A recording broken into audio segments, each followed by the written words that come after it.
নমস্কার বন্ধুরা, সোনার কিচেন ঘরে তোমাদেরকে স্বাগত জানাই। তো আজ আমি তোমাদেরকে খুবই মজাদার একটা মাছের রেসিপি বানিয়ে দেখাবো। তো এই রেসিপির ভিডিওটি পুরো দেখার অনুরোধ রইল। আর রেসিপিটি যদি ভালো লাগে কমেন্ট করো, লাইক শেয়ার সাবস্ক্রাইব করে আমার পাশে থেকো।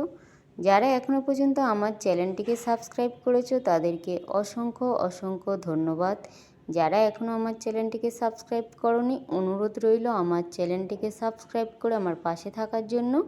যারা আমার ফেসবুক পেজ থেকে দেখছো তাদের কাছে অনুরোধ রইল ফেসবুক পেজটা একটা লাইক দিয়ে একটু ফলো করে দেওয়ার জন্য। তো রেসিপিটি বানানোর জন্য দেখো এখানে আমি ইলিশ মাছ নিয়ে নিয়েছি। আজ আমি বানাবো কাঁচা কলা দিয়ে ইলিশ মাছের ঝোল।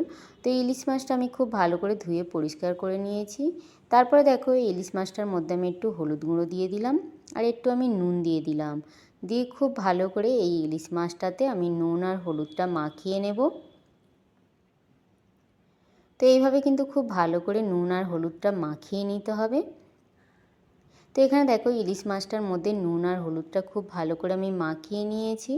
মাখিয়ে নেওয়ার পরে এখানে দেখো আমি ইলিশ মাছটার ঝোল বানানোর জন্য আমি কাঁচা কলা নিয়ে নিয়েছি আর আলু নিয়ে নিয়েছি। আমি আলু আর কাঁচা কলা দিয়ে বানাবো, তোমরা চাইলে কিন্তু শুধু কাঁচা কলাটা দিয়েও বানাতে পারো।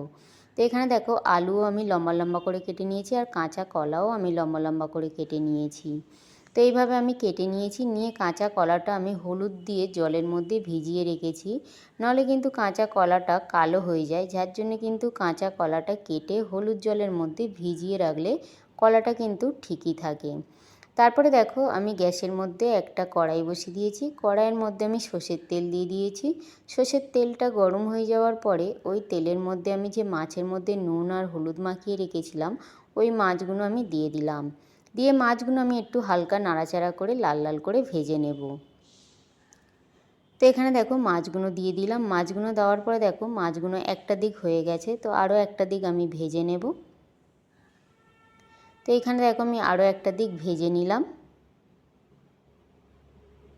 তো এইভাবে উল্টে পাল্টে আমি মাছগুলো ভেজে নেব, তবে খুব বেশি লাল করে ভাজবো না, হালকা একটু ভেজে নেব আমি মাছগুলো উল্টে পাল্টে।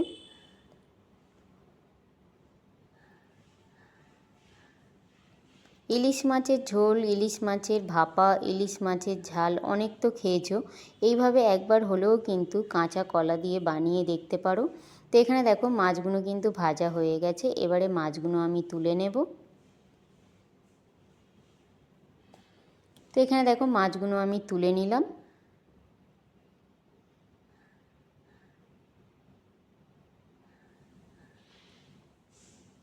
মাছগুলো তুলে নেওয়ার পরে ওই মাছ ভাজা তেলের মধ্যে আমি একটু কালো জিরে দিয়ে দিলাম।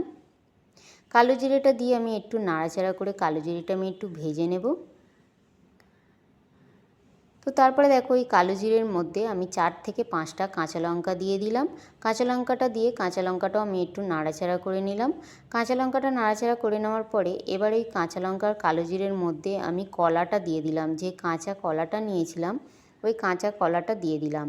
কাঁচা কলাটা দিয়ে আমি একটু নাড়াচাড়া করে নিলাম। কলাটা প্রথমে দিয়ে কিন্তু হালকা একটু নাড়াচাড়া করে ভেজে নিতে হবে। তারপরে কিন্তু আমি আলুটা দিয়ে দিলাম। এবারে আলু আর কাঁচা কলাটা আমি একসাথে ভেজে নেব। এইভাবে নাড়াচাড়া করে আলু আর কাঁচা কলাটা আমি এইভাবে একটু ভেজে নেব। তো এখানে দেখো কলা আর আলুটা কিন্তু হালকা ভাজা হয়ে গেছে। আবারও আমি একটু নাড়াচাড়া করে দিলাম। আবার একটু নাড়াচাড়া করে দেওয়ার পরে এই কলা আর আলুর মধ্যে আমি একটু আদা গ্রেট করে রেখেছিলাম, ওই গ্রেট করা আদা দিয়ে দিলাম। তোমাদের কাছে পেষা আদা থাকলে তোমরা পিষেও দিতে পারো। একটু আমি হলুদ গুঁড়ো দিয়ে দিলাম আর স্বাদ অনুযায়ী নুন দিয়ে দিলাম। দিয়ে আবারও আমি খুব ভালো করে এই আলু আর কাঁচা কলার সঙ্গে আমি আদা হলুদটা দিয়ে খুব ভালো করে কষিয়ে নেব, যাতে আদার হলুদের কাঁচা গন্ধটা না আসে। তো আমি খুব ভালো করে সেই জন্য কষিয়ে নেব। তো এখানে দেখো আমি কিন্তু খুব ভালো করে আলু আর কাঁচা কলাটার সঙ্গে কষিয়ে নিয়েছি। আদার কিন্তু কাঁচা গন্ধটা চলে গেছে। আদার কাঁচা গন্ধটা চলে যাওয়ার পরে এবারে আমি ঝোলের জন্য জল দিয়ে দিলাম। জলটা দিয়ে এবারে আমি ঝোলটা খুব ভালো করে ফুটতে দেব, যাতে আলু আর কাঁচা কলাটা সিদ্ধ হয়ে যায়। তো এখানে দেখো ঝোলটা কিন্তু খুব ভালোভাবে ফুটে গেছে। তো আমি একটু নাড়াচাড়া করে দিলাম। একটু নাড়াচাড়া করে দেওয়ার পরে কিছুক্ষণ পরে আমি দেখব আলু আর কাঁচা কলা সিদ্ধ হয়েছে কি না। তো এখানে কিন্তু আলু আর কাঁচা কলাটা খুব ভালোভাবে সিদ্ধ হয়ে গেছে। এবার আমি যে আগে দিয়ে মাছটা ভেজে রেখেছিলাম ওই ভাজা ইলিশ মাছটা আমি দিয়ে দিলাম ঝোলের মধ্যে। ভাজা ইলিশ মাছটা দিয়ে আবারও আমি 2 থেকে 3 মিনিট খুব ভালো করে ফুটিয়ে নেব, যাতে ইলিশ মাছের ফ্লেভারটা খুব ভালো করে ঝোলের মধ্যে মিশে যায়। তো এখানে দেখো 2 থেকে 3 মিনিট আমি খুব ভালো করে মাছটা দিয়ে ফুটিয়ে নিয়েছি। নামার পরে কিন্তু আবারও আমি একটু নাড়াচাড়া করে দিলাম। একটু নাড়াচাড়া করে দেওয়ার পরে এখানে কিন্তু আমার কাঁচা কলা দিয়ে ইলিশ মাছের ঝোলটা কিন্তু পুরোপুরি রেডি হয়ে যাবে। এবারে কিন্তু আমি গ্যাসটা বন্ধ করে গরম গরম ভাতের সঙ্গে কিন্তু পরিবেশন করব। আর এখানে দেখো আমি কিন্তু পরিবেশন করে দিয়েছি, আর কত সুন্দর দেখো দেখতে লাগছে, খেতেও কিন্তু দুর্দান্ত হয়েছিল।